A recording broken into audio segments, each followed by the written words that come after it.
What's up, friends? Welcome to another Sunday Short with Brittany at the Speaker Lab. Also, I still don't know if I'm looking at you or at the screen. You at the screen, just know I'm here. Also, say hello to my reflection yet again. Never lets us down. Okay, so there's a couple of things I wanted to talk about today. One of them was proposal. Really, the whole thing is proposals. But because I've put together about 4 this week, all very different, and I was like, there's a lot of different layers to putting together a proposal. And this one in particular, I'm doing a partnership proposal with. So, and what I mean by that is, again, am I here? I don't know. First of all, how are you? I feel like I'm like, hey friends, how are you doing? How's your business? Post below. I want to know what's going on in your business. How's life? How are all the things? Let me know.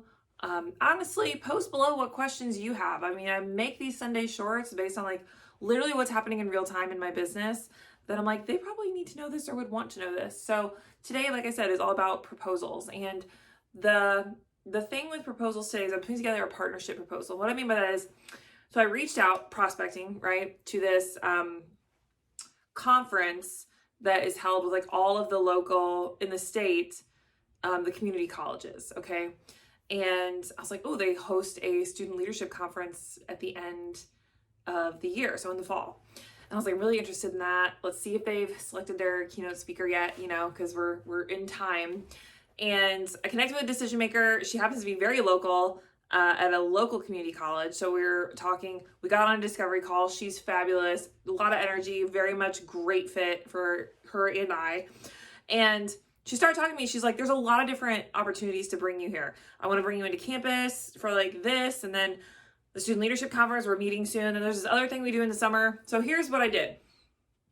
I was like, okay, so there's a lot of different opportunities. I'm very interested in the student leadership conference, very interested in that. And so then I started talking with her. I'm like, would it make sense? Because oftentimes decision makers and event planners, they know what they want, but they don't know what they want. Like, we're the professionals, right? So I start listening. I ask all the discovery call questions, right? I'm like, tell me all about your students. Tell me the needs of your campus. Tell me like your vision for things. And then she started talking about, she's like, I'd like to bring you in the spring, but I don't know what that would look like. And we started workshopping some things together.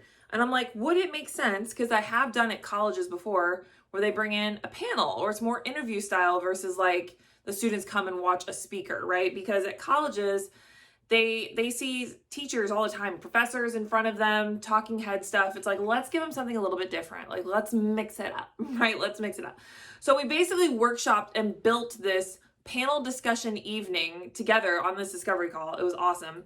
And so that's one of the things I recommend you do too, is listen to your decision makers and event planners and listen to what they're saying and try to workshop some things that would be good for them and the needs of their students, or, you know, the organization or the people that you're speaking to, whatever lane you're in, you can build that out. So I initially inquired about the student leadership conference, right? But we ended up building this whole other opportunity to bring me in. So I put together a proposal for this panel discussion and I partnership priced it. And what I mean by that is I still don't know all the information for the student leadership conference because she said they haven't met yet for all the details and all the things, right? So I did put in the proposal and I let her know, very interested in building a relationship with you and coming in and speaking at the student leadership conference. So I actually put this in my proposal without knowing any of the information about the student leadership conference just yet.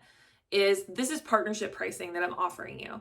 So I, anchored it at a pricing that I felt was appropriate for the event that we're literally creating and building, and threw in some other things in my package, but also let her know, like, this is partnership pricing.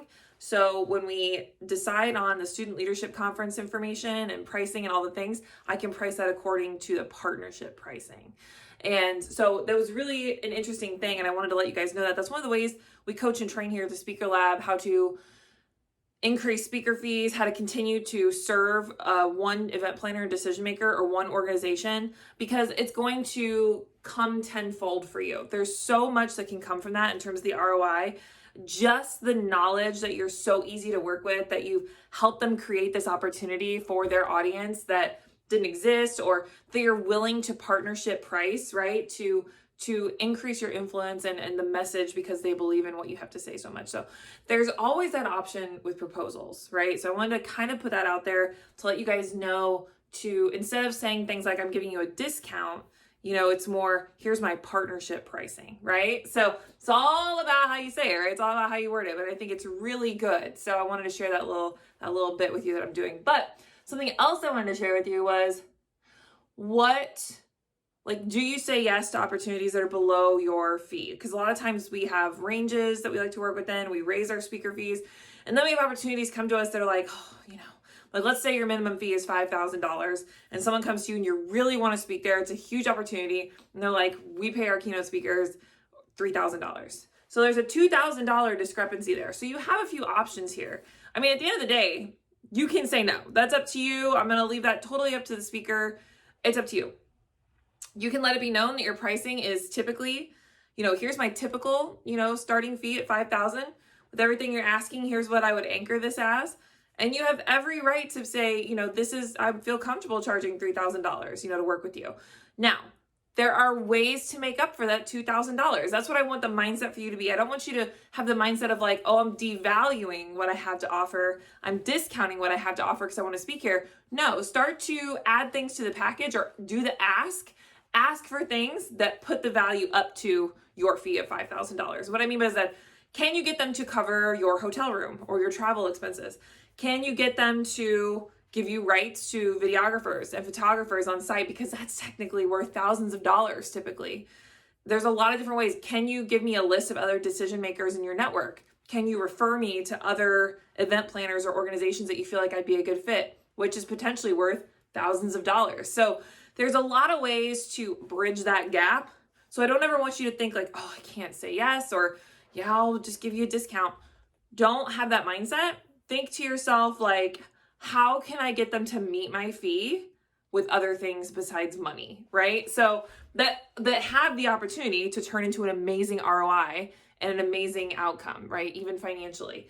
So because there are a lot of times that's going to happen. So that's up to you. But there's so many layers to that and so many variables. So if you have questions, post them below. This is what we do here. We'd love to give you a little more insight into that and how to kind of work through those proposals. And really, that's a lot of discussion in your discovery call. So the proposal that I did with the partnership, I anchored it, and then I offered a very lower partnership pricing because I have a book that's out. So they're buying books for everybody. So there's that opportunity. So I'm actually consistently making more in that speaker fee versus what I proposed. And then now when I get the conversation for the student leadership conference, which we'll put on the books, that's part of my proposals. I want that conversation on the books, right? That discovery call with her. And especially if we knock this event out of the park, because I don't only want to be super easy to work with. I want just like when you experience a great product or service, what do? You tell everyone, right? I want her to tell everyone that I'm easy to work with, that I'm great to work with. And that's going to speak so much volumes about you as a speaker, is because I saw a post recently saying that, and someone posted this, I don't know where I saw it or who posted it or what, but, someone was like, keynote speakers are difficult to work with sometimes. And, for a lot of different reasons. And that's like, listen, we need to reframe that. Like as speakers, whether you're a keynote speaker, workshop speaker, or breakout session speaker, or those days where you do like 4-hour sessions with teams, whatever type of speaker you are, MC, panel speaker, we want to make sure that we know we're not there to just serve the audience, friends. We're there to serve the event. We're there to serve the decision maker. We're there to serve our event planner. So things that I do at events is I always text them when I'm on site or on my way. I want to make sure that they don't have to worry about me. Like, I've got this. And whenever they ask me, like, what can I do for you? What do you need? And some places give you a PA. Some places are very much like cater to the speakers. So, and that always makes me feel very awkward because I'm like, I'm here to cater to you. So what can I do for you? I remember this one event, they gave me a PA and I'm like talking to her. I'm like, what can I do for you? Do you need me to go get you coffee? Like, what's going on? And she's like, girl, I'm supposed to get you coffee. I'm like, listen, we're a team, friend. Like, this is not me and you and me. This is us together. So that's what I think is really important, is how are you at events? So we went a little sideways there with the proposal stuff, but I felt like that was important knowledge to get. So let me know what you guys think. Welcome to another Sunday Short. I hope this was valuable. Go out there and be great, friends. I'll see you on the speaking trail.